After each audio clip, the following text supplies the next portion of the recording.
لینے جائیے تو دکاندار سے پہلے پوچھتے اس کی گارنٹی ہے یا نہیں ہے، اس کی وارنٹی ہے یا نہیں ہے، کتنے سال کی ہے۔ اگر وہ کہتے 2 سال تو بھڑک جائیں گے، 2 سال کی کیوں ہونی چاہیے، 12 سال 14 سال 15 سال اتنی گارنٹی لے کر آتے ہیں سامان کی۔ فخریہ پوچھئے کہ کتنے، بہت اچھی لیا ہے، گارنٹی وغیرہ کہا بالکل 15 سال کی ہے۔ تو فرشتے ہنستے ہیں کہ جس کی خود کی گارنٹی نہیں ہے وہ سامان کی گارنٹی مانگ رہا ہے۔ سلام پر محمد والے۔ آج سوئیے کل صبح نہیں معلوم اٹھیں گے کہ نہیں اٹھیں گے، لیکن پلاننگ کتنی کر کے رکھی ہے قیامت تک کی، جیسے کہ موت ہی نہیں آنی ہے، مرنا ہی نہیں ہے، کس کو کتنا پیسہ دیا ہے، کل کیا کام کرنا ہے، پرسوں کیا کرنا ہے۔ کہ جس دن ہمارے یہاں سے کل کا تصور ختم ہو جائے انسان کامیاب ہو جائے گا۔ اسی لیے کہا گیا ہے کہ کتنا تعجب کی بات ہے کہ موت کا وعدہ لیا گیا ہے کہ موت آنی ہے، اہد ہے، پھر بھی لوگ نہیں ڈرتے ہیں۔ مغفرت کا کوئی وعدہ نہیں ہے، پھر بھی نہیں ڈرتے ہیں۔ تعجب ہونا چاہیے، غور کرنا چاہیے، لیکن ہم نے اپنی عقل اور اپنے نفس کو کبھی کبھی استعمال کرنا بند کر دیا۔ غور کرنے کی بات ہے کہ اگر آج ہمیں کوئی کہے کہ مولانا آپ فرشتے جیسے ہیں تو ہم خوش ہو جائیں گے، ہمیں فرشتہ کہہ دیا گیا، لیکن پلٹ کر کہیے کہ فرشتہ کیوں کہے، ہمیں انسان رہنے دیجئے۔ فرشتوں کے لیے فخر کی بات انہیں کہا کہ تم انسان لگ رہے ہو۔ دلیل دے دیتا ہوں میں، کیوں ادھر ادھر کی بات تو ہوتی نہیں ہے۔ کیا کہا قرآن نے کہ میں نے انسان کو اشرف المخلوقات بنایا ہے۔ لقد خلقنا الانسان فی احسن تقویم۔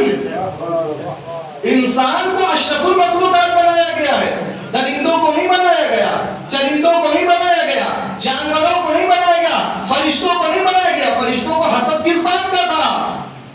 اسی بات کا تو تھا پروردگار تو یہ انسان بنا رہا ہے، فساد کرے گا، لڑائی کرے گا، جھگڑا کرے گا، تو فرشتے تو غلط بولتے نہیں تھے۔ آج ہوتا ہے کہ نہیں ہوتا ہے؟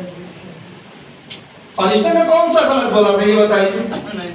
ہوا، ساری چیزیں ہوئی، فساد ہو رہا ہے، جھگڑا ہو رہا ہے، لیکن کہا نہیں، جو میں بتانا چاہتا ہوں تم وہ نہیں سمجھ رہے ہو،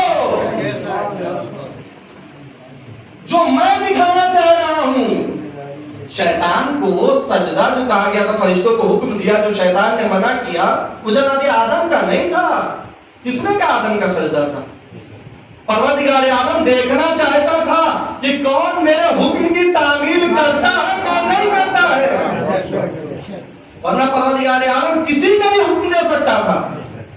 اگر خدا نے حکم دے دیا کہ کسی ایک جانور کا بھی سجدہ کرو تو ہم چوچرا نہیں کریں گے، اس لیے کہ جانور کا سجدہ نہیں ہے، سجدہ خدا کے حکم کا ہے۔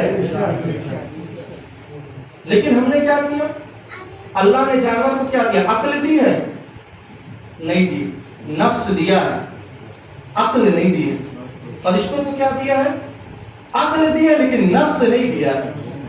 وہ نفس جو ہمارے اندر ہوتا ہے، جو خواہش جس کو ہم کہتے ہیں، اور اس کو آسان کر دوں کہ ہمارا جو دل کرتا ہے کسی طرف جانے کا، کوئی چیز کھانے کا، کوئی چیز نہیں کھانے کا، اس کو نفس کہتے ہیں۔ فرشتوں کے پاس کیا ہے؟ عقل ہے، نفس نہیں ہے۔ جانور کے پاس کیا ہے؟ نفس ہے، عقل نہیں ہے۔ انسان کے پاس کیا ہے؟ نفس بھی ہے، عقل بھی ہے۔ اب کہا کہ اگر کوئی انسان اپنے نفس کو کنٹرول میں کر لے عقل کے ساتھ ساتھ تو فرشتوں سے افضل ہو جاتا ہے، لیکن اگر اپنی عقل کو کھو کر اپنے نفس کو کنٹرول میں نہ کر سکے وہ جانور سے بدتر ہو جاتا ہے۔ اللہ نے ہمیں اشرف المخلوقات اسی بیس پر بنایا۔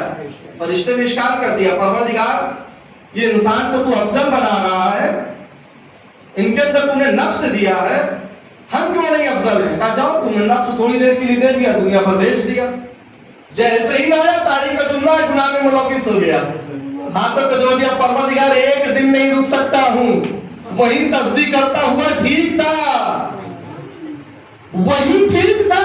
کہ یہی تو انسان کا کمال ہے، نفس ہو کر جو انسان